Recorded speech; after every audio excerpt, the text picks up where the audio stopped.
নমস্কার, আমি doctor Tuhin Mukherjee, consultant homeopathic physician. আজকে পুনরায় কয়েকদিন পরে আপনাদের কাছে চলে এলাম আরও একটি হেলথ রিলেটেড গুরুত্বপূর্ণ বিষয় নিয়ে কিছু তথ্য শেয়ার করতে। আজকে আমি যে বিষয়টা নিয়ে কথা বলবো সেটি হলো হলুদ বা টার্মেরিক, তার যে অত্যাশ্চর্য হেলথ বেনিফিট আছে সেইগুলো নিয়ে কিছু গুরুত্বপূর্ণ তথ্য আপনাদের সঙ্গে শেয়ার করব। কাঁচা হলুদ আপনি নিয়মিত যদি খেতে পারেন, খুব অল্প পরিমাণেও, এবং সেটা যদি দীর্ঘদিন ধরে খেতে পারেন, তাহলে সেটা আপনার শরীরে কি দুর্দান্ত উপকার করতে পারে এবং বেশ কিছু লাইফস্টাইল ডিসঅর্ডার্সকে কিরকম ভাবে প্রিভেন্ট করতে পারে বা নিয়ন্ত্রণ করতে পারে, সেই সম্পর্কে কিছু গুরুত্বপূর্ণ আলোচনা আপনাদের সাথে করছি। আশা করি আপনাদের এই আলোচনাটা অত্যন্ত কাজে আসবে। হ্যাঁ, যে কথাটা বলি সেটা হচ্ছে হলুদ বা টার্মেরিকের মধ্যে একটা অত্যন্ত গুরুত্বপূর্ণ বায়ো অ্যাক্টিভ এজেন্ট বা কম্পাউন্ড থাকে, যার নাম হচ্ছে কার্সিউমিন।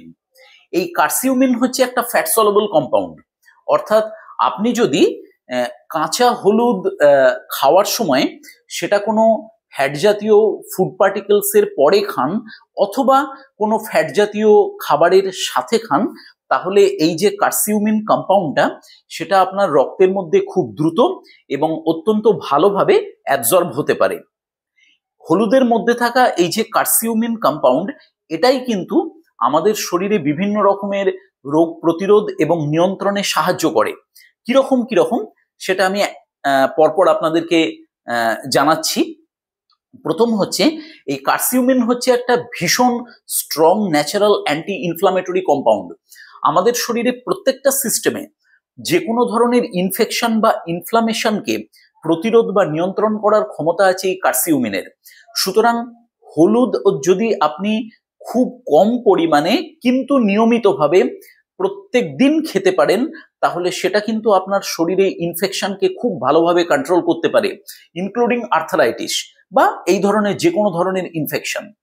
তারপরে 2 নম্বর হচ্ছে, কার্সিউমিন হচ্ছে একটা খুব ভালো অ্যান্টিঅক্সিডেন্ট, যেটা কিন্তু আমাদের শরীরে, দেখুন, বিভিন্ন রকম সেলস এবং টিস্যুর মধ্যে যে মেটাবলিজম অর্থাৎ বিপাকক্রিয়া চলে এবং তার মাধ্যমে যে প্রচুর পরিমাণে ফ্রি র্যাডিক্যালস তৈরি হয়, এই ফ্রি র্যাডিক্যালস গুলোই কিন্তু আমাদের যে সেল বা টিস্যু বা অ্যাজ এ হোল আমাদেরকে বার্ধক্যের দিকে নিয়ে যায়। এই ফ্রি র্যাডিক্যালস ড্যামেজ হয় বলেই সেল ধীরে ধীরে এজেড হয়ে যায়, বা সেলের মধ্যে এমন কিছু ন্যাচারাল চেঞ্জ ঘটে যেগুলোর জন্য আস্তে আস্তে সেলগুলো ড্যামেজ হতে থাকে এবং ধীরে ধীরে আমরা বার্ধক্যের দিকে এগিয়ে যাই। তাই কার্সিউমিন কম্পাউন্ড যেটা হলুদের মধ্যে থাকে, সেটা এই বিপাকক্রিয়া থেকে তৈরি যে অজস্র ফ্রি র্যাডিক্যালস সেটাকে নিউট্রালাইজ করে দিতে হেল্প করে এবং সেলের যে এজিং প্রসেস সেটাকে কিন্তু স্লো করে দেয়। সুতরাং কার্সিউমিন বা ইনডিরেক্টলি আমরা বলতে পারি টার্মেরিক বা হলুদ আপনার তারুণ্য বজায় রাখার জন্য অত্যন্ত এসেনশিয়াল একটা ফুড এলিমেন্ট। আচ্ছা, তারপরে ধরুন, কার্সিউমিন হচ্ছে এমন একটা এজেন্ট যেটা আমাদের মস্তিষ্কের মধ্যে নতুন ব্রেন সেল তৈরিতে হেল্প করতে পারে। যদিও একটা কথা বলে রাখা ভালো যে মানুষ জন্মানোর পরে ডেভেলপমেন্টের একটা স্টেজ ক্রস করার পরে নতুন করে আর কোনো নার্ভ বা নিউরন শরীরের মধ্যে তৈরি হয় না, কিন্তু তা সত্ত্বেও আমরা অ্যাডাল্ট স্টেজে পৌঁছানোর পরেও আমাদের ব্রেনের নির্দিষ্ট কিছু অংশে নতুন নতুন নিউরোলজিক্যাল কানেকশন তৈরি হয় এবং সেটা খুব স্পেসিফিক এরিয়াতে। কখন তৈরি হয় না, যখন আমরা কোনো জিনিস মেমোরিতে রাখি বা নতুন মেমোরি পাওয়ার তৈরি হওয়ার জন্য বা লার্নিং প্রসেসের জন্য, আমরা নতুন নতুন যা কিছু শিখছি আমাদের এনভায়রনমেন্ট থেকে বা আমাদের অভিজ্ঞতার ভিত্তিতে, সেই যে লার্নিং প্রসেস বা মেমোরি প্রসেস, সেগুলোর জন্য নতুন নতুন নিউরোলজিক্যাল কানেকশন ব্রেনের কিছু স্পেসিফিক জায়গাতে তৈরি হয়। তা এই যে নতুন নিউরোলজিক্যাল কানেকশনগুলো, সেখানে একটা ইম্পর্টেন্ট ফ্যাক্টর আছে যেটা হেল্প করে, তার নাম হচ্ছে ব্রেন ডিরাইভড নিউরোট্রপিক ফ্যাক্টর, সংক্ষেপে বলা হয় BDNF। এখন মজার ব্যাপার হচ্ছে, আমরা যত বার্ধক্যের দিকে এগিয়ে যাই বা আমাদের বয়স বাড়ে, তত কিন্তু এই ব্রেন থেকে তৈরি হওয়া ব্রেন ডিরাইভ নিউরোট্রফিক ফ্যাক্টর এটা কমতে থাকে, মানে এর সিক্রেশন বা প্রোডাকশনটা কমতে থাকে। এবং যত কমতে থাকে তত কিন্তু আমাদের অ্যালজাইমার্স ডিজিজ, ডিপ্রেশন এবং বিভিন্ন ধরনের মেন্টাল ডিসঅর্ডার্স বা মেমোরি লস, এই ধরনের সমস্যাগুলো হতে থাকে। এটা আপনারা অনেকেই জানেন, এজ রিলেটেড প্রসেস। এবারে হলুদের মধ্যে যেই কার্সিউমিন থাকে সেইটা কিন্তু এই ব্রেন ডিরাইভড নিউরোট্রপিক ফ্যাক্টর বা বিডিএনএফ কে বাড়াতে সাহায্য করে, এবং ইনডিরেক্টলি এই কার্সিউমিন বা টার্মেরিক কিন্তু এই বিডিএনএফ এর কোয়ান্টিটিকে বাড়িয়ে দিয়ে আমাদের ব্রেনের যে নর্মাল এজিং প্রসেস সেটাকে কিন্তু স্লো করে দেয়, এবং এজ রিলেটেড যে সমস্ত নিউরোলজিক্যাল ডিসঅর্ডার্স বা ব্রেন ডিসঅর্ডার্স সেগুলোকেও অনেকটা প্রতিরোধ করতে পারে এবং নিয়ন্ত্রণ করতে পারে, যেটা কিন্তু রিসার্চ ওয়ার্কের মাধ্যমে প্রমাণিত হয়েছে। তারপরে ধরুন 5 নম্বর, কার্সিউমিন কিন্তু আমাদের হার্ট ডিজিজকে অনেকটা প্রিভেন্ট করতে পারে। কারণ কার্সিউমিনের একদিকে একটু আগেই যেমন আমি বললাম যে ইনফ্লামেশন বা ইনফেকশনকে কন্ট্রোল করার পাওয়ার আছে, তেমনি এটা অক্সিডেশনকেও কন্ট্রোল করতে পারে। অর্থাৎ ফ্রি র্যাডিক্যালস থেকে যে অক্সিডেশন হয়ে করোনারি আর্টারি ড্যামেজ হয় বা হার্টের বিভিন্ন রকম সমস্যা হতে পারে, সেটাকে কন্ট্রোল করতে পারে। সুতরাং কার্সিউমিনের হার্ট ডিজিজ কন্ট্রোল করার একটা দুর্দান্ত পাওয়ার আছে।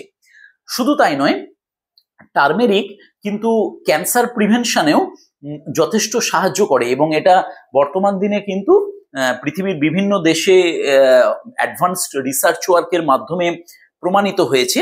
আরো গবেষণা চলছে এই বিষয়ে। তা কার্সিউমিন কি করে, একদিকে যেমন কিছু ক্যান্সার সেলকে ধ্বংস করতে পারে, তেমনি ম্যালিগন্যান্ট টিউমারের মধ্যে যে অ্যাঞ্জিওজেনেসিস অর্থাৎ নতুন ব্লাড ভেসেলস ফরমেশন হয়ে টিউমারটাকে বাড়তে সাহায্য করে, সেই ব্লাড ভেসেলস ফরমেশনে বাধা দেয় কার্সিউমিন। শুধু তাই নয়, ক্যান্সার সেল যে এক জায়গা থেকে আরেকটা জায়গায় ছড়িয়ে পড়ার যে প্রবণতা, যাকে আমরা বলি মেটাস্টাসিস, এখানেও কিছুটা বাধা দেয় কার্সিউমিন। অর্থাৎ বিভিন্ন পদ্ধতিতে কার্সিউমিন বা টার্মেরিক কিন্তু ক্যান্সারকে কিছুটা হলেও প্রিভেন্ট করতে পারে বা কন্ট্রোল করতে পারে। তাছাড়া কার্সিউমিন কিন্তু খুব ভালোভাবে অ্যালজাইমার্স ডিজিজকেও কন্ট্রোল করতে পারে, এটা গবেষণার মাধ্যমে প্রমাণিত হয়েছে। কারণ অ্যালজাইমার্স ডিজিজের পেছনে প্রধান কারণ হচ্ছে আমাদের ব্রেনের মধ্যে ইনফ্লামেটরি প্রসেস এবং ফ্রি র্যাডিক্যালস রিলেটেড অক্সিডেশন। কার্সিউমিন কিন্তু এই দুটোকেই প্রিভেন্ট করে এজ রিলেটেড যে অ্যালজাইমার্স ডিজিজ সেটাকে অনেকটা কন্ট্রোল করতে পারে বা প্রিভেন্ট করতে পারে, এবং ব্রেন সেলসের যে ন্যাচারাল ড্যামেজ সেটাকেও কিছুটা আটকাতে পারে। তাছাড়া কার্সিউমিনের অ্যান্টি ডিপ্রেসেন্ট প্রপার্টি আছে। কার্সিউমিন দেখা গেছে যে আমাদের ব্রেন থেকে বেরোনো দুটো নিউরোট্রান্সমিটার সেরোটোনিন এবং ডোপামিন এদেরকে বুস্ট আপ করতে পারে। হ্যাঁ, শুধু তাই নয়, ব্রেনের মধ্যে ইনফ্লামেশনকে রিডিউস করে এবং ব্রেন প্লাস্টিসিটিকে এনহ্যান্স করে কার্সিউমিন কিন্তু ডিপ্রেশন বা এই ধরনের যে সমস্ত মানসিক রোগগুলো আছে সেগুলোকে কিছুটা হলেও প্রিভেন্ট এবং কন্ট্রোল করতে পারে। তাছাড়া আমি একটু আগেই বলেছি যে কার্সিউমিনের একটা স্ট্রং অ্যান্টি ইনফ্লামেটরি প্রপার্টি আছে, সুতরাং সেই ক্ষমতার জোরে কার্সিউমিন আর্থারাইটিসের ক্ষেত্রেও একটা দুর্দান্ত এলিমেন্ট। আর্থারাইটিস বা জয়েন্টে যে ধরুন osteoarthritis, rheumatoid arthritis, musculoskeletal arthritis, যে কোনো ধরনের যে আর্থারাইটিস সেখানে জয়েন্ট পেন, জয়েন্ট সোয়েলিং, জয়েন্টের মধ্যে যে ইনফ্লামেশন হচ্ছে বা টেন্ডারনেস হচ্ছে, এইগুলো প্রত্যেকটাকে কিছুটা হলেও কমাতে পারে কার্সিউমিন বা ইনডিরেক্টলি টার্মেরিক। সুতরাং আর্থারাইটিস বা বাতের ব্যথার ক্ষেত্রে অত্যন্ত ভালো কাজ করে কার্সিউমিন বা টার্মেরিক। নেক্সট হচ্ছে কার্সিউমিন কিন্তু আমাদের সেল বা টিস্যুর এজিং প্রসেসকে কমিয়ে দিতে পারে, এবং বয়স বাড়ার সাথে সাথে যে এজ রিলেটেড ক্রনিক ডিসঅর্ডার্সগুলো, যেমন ধরুন লিভার ডিসঅর্ডার্স, কিডনি ডিসঅর্ডার্স, হার্টের প্রবলেম ইত্যাদি, যে সমস্ত প্রবলেমগুলো বয়স বাড়ার সাথে সাথে আসার প্রবণতা বেড়ে যায়, সেটাকেও কিন্তু বেশ কিছুটা কন্ট্রোল করতে পারে বা প্রিভেন্ট করতে পারে এই কার্সিউমিন বা টার্মেরিক। তারপর হচ্ছে কার্সিউমিন কিন্তু আমাদের ব্লাড সুগার লেভেলকে দুর্দান্ত কন্ট্রোল করতে পারে, সেই জন্য টাইপ 2 ডায়াবেটিস মেলাইটাসের ক্ষেত্রে এটা একটা মেডিসিন হিসেবে কাজ করতে পারে। টার্মেরিকের মধ্যে থাকা এই কার্সিউমিন একদিকে ইনসুলিন সেন্সিটিভিটিকে বাড়িয়ে দেয়, আবার অন্যদিকে ইনসুলিন রেজিস্ট্যান্সকে কমিয়ে দেয়। এই দুইভাবে ব্লাড সুগার লেভেলকে কমাতে সাহায্য করে।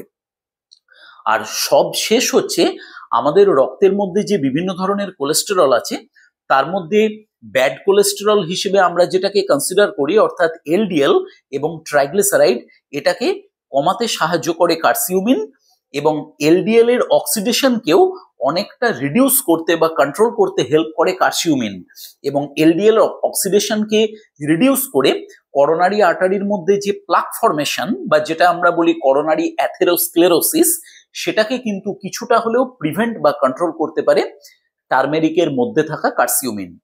সুতরাং কার্সিউমিন বা ইনডিরেক্টলি টার্মেরিক বা হলুদ আমাদের শরীরে এতগুলো হেলথ বেনিফিটের কাজ করে। যদি আপনি কাঁচা হলুদ বিভিন্নভাবে বিভিন্ন খাবারের সাথে অথবা আলাদা করে নিয়মিতভাবে এবং অল্প পরিমাণে প্রত্যেকদিন খেতে পারেন। এবারে সবশেষে একটা অত্যন্ত গুরুত্বপূর্ণ আমি কথা বলি। এতক্ষণ তো আমি হলুদের হেলথ বেনিফিটের কথা বললাম, কিন্তু হলুদের কিছু ডিসঅ্যাডভান্টেজ আছে। কোন কোন পেশেন্টরা বা পার্সনরা এই কাঁচা হলুদ বা টার্মেরিক নিয়মিতভাবে খাবেন না এবং অবশ্যই বেশি খাবেন না, সেই ব্যাপারটাও কিন্তু মনে রাখতে হবে। কোন কোন ক্ষেত্রে আমি বলে দিই। 1 নম্বর হচ্ছে যাদের গল ব্লাডার ডিজিজ আছে বা অলরেডি গলস্টোন ফরমেশন হয়েছে বা ডায়াগনোসিস হয়েছে, তারা কিন্তু নিয়মিতভাবে বা বেশি কাঁচা হলুদ খাবেন না। কারণ দেখা গেছে যে এই হলুদের মধ্যে থাকা কার্সিউমিন এটা গল ব্লাডারকে ইরিটেট করতে পারে এবং গলস্টোন ফরমেশনের যে প্রসেস সেটাকে এনহ্যান্স করতে পারে। 2 নম্বর হচ্ছে যাদের ধরুন আয়রন ডেফিসিয়েন্সি অ্যানিমিয়া আছে, হিমোগ্লোবিন পার্সেন্টেজ অনেকটাই কম, 10-এর নিচে এবং অনেকটা কম, তারা কাঁচা হলুদ খাবেন না। কারণ গবেষণায় দেখা গেছে যে হলুদের মধ্যে থাকা কার্সিউমিন সেটা কিন্তু আমাদের ইন্টেস্টিন থেকে আয়রন অ্যাবজর্পশনে কিছুটা বাধা দেয়। সুতরাং আয়রন ডেফিসিয়েন্সি অ্যানিমিয়া থাকলে হলুদ নিয়মিত না খাওয়াই ভালো, তাতে অ্যানিমিয়াটা কিছুটা হলেও বেড়ে যেতে পারে।